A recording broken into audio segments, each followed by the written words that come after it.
अब बात भारत और पाकिस्तान के हवाले से। मुसलसल भारत पाकिस्तान इस वजह से सुर्खियों में है कि कशीदगी खिते के अंदर रही। एक जंग हुई लेकिन कुछ घंटों या कुछ दिनों के लिए, उसके बाद 10 मई 2025 को सीज फायर हुआ। सीज फायर जैसे ही मुआहदा हुआ, शुरुआत इसकी जहां से हुई थी वो बड़ी अजीबो गरीब थी, जिस पर सवालात हुकूमत पर भी उठे और अपोजिशन ने इस मुद्दे को खुलकर काफ़ी उछाला भी। यानी अमेरिका का सीज फायर कराने में क्या रोल है।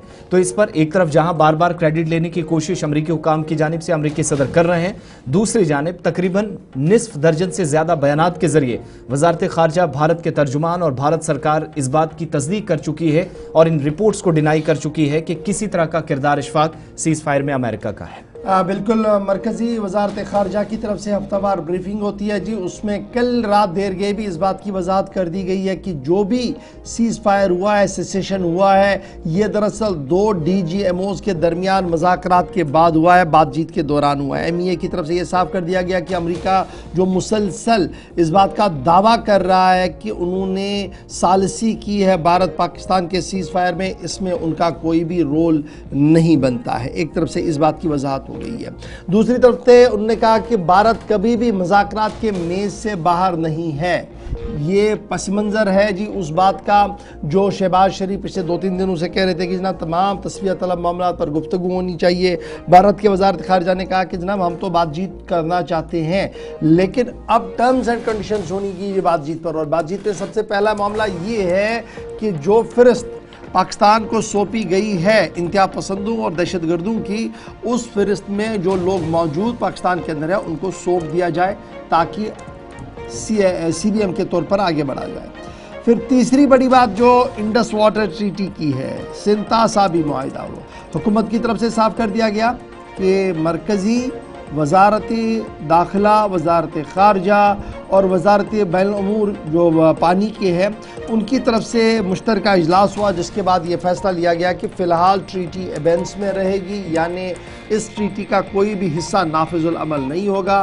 पानी जैसे हम चाहे जितना चाहे हम बहा सकते हैं, जितना चाहे रुका सकते हैं।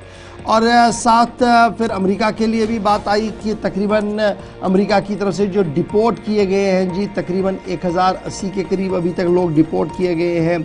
और फिर अफ़गान शहरियों के लिए आपको याद होगा अफ़गानिस्तान की वजारत खारजा, फिर अफ़गानिस्तान के वज़ीर दाखिला के साथ बातचीत हुई थी भारत की, और भारत के उस बातचीत के बाद उसका मस्बत जवाब ये है कि अफ़गान शहरियों के लिए भारत में आना अब ममनुआ नहीं होगा। वो इलाज मुआलजे के लिए आ सकते हैं, उसके लिए बाज़ाब्ता तौर पर एक मॉडल बनाया गया है वीज़ा का, उस वीज़ा मॉडल पर उन्होंने अडॉप्ट करना होगा, तब जाकर उन्हें भारत आने की इजाज़त दी जा सकती है अफ़गान शहरियों को। यानी कल की प्रेस कॉन्फ्रेंस में पाकिस्तान को यह साफ कर दिया गया कि कल तक आपका एलाई अफ़गानिस्तान आज हमारा करीबी दोस्त है और हम उसके लिए सरहदें भी खोल रहे हैं। तो ये थी ना वजारत खारजा की वो बात जो बड़ी इंपॉर्टेंट थी, और एक एक करके वो 2-3 बातें हमने आपके सामने रख दी है। मुज़ाकरात के हवाले से जो सवाल बार बार पाकिस्तान की तरफ से पूछा जा रहा था उसका जवाब भी आया और कुछ शराइत हैं। और सिंध तासाबी मुआहिदे के हवाले से वजारत खारजा ने भारत का मौक़िफ़ क्या है एक बार फिर से वाज़ेह कर दिया है। हमारी जो द्विपक्षीय बातचीत या संबंध या जो इंगेजमेंट है पाकिस्तान के साथ, उस पर हमारा पक्ष, हमारा रवैया बड़ा साफ है, क्लियर रहा है, कंसिस्टेंट रहा है। जैसे हमने पहले भी बताया कि कोई भी इस प्रकार का द्विपक्षीय संबंध दोनों देशों के बीच में सिर्फ और सिर्फ बायलैटरल या कि 2 पक्षीय ही रहेगा। साथ ही साथ हम ये फिर से दोहराना चाहते हैं कि आतंकवाद और बातचीत दोनों साथ में नहीं चल सकता है। और जहां तक आतंकवाद का सवाल है, उस पे बात इस मुद्दे पे होगी पाकिस्तान से कि जो हम लोगों ने उन आतंकियों का सूची जो दिया था उनको कुछ साल पहले, उनको हमारे हवाले करें। इस बात का मैंने जिक्र पिछले जो प्रेस वार्ता हुआ था उसमें भी किया था।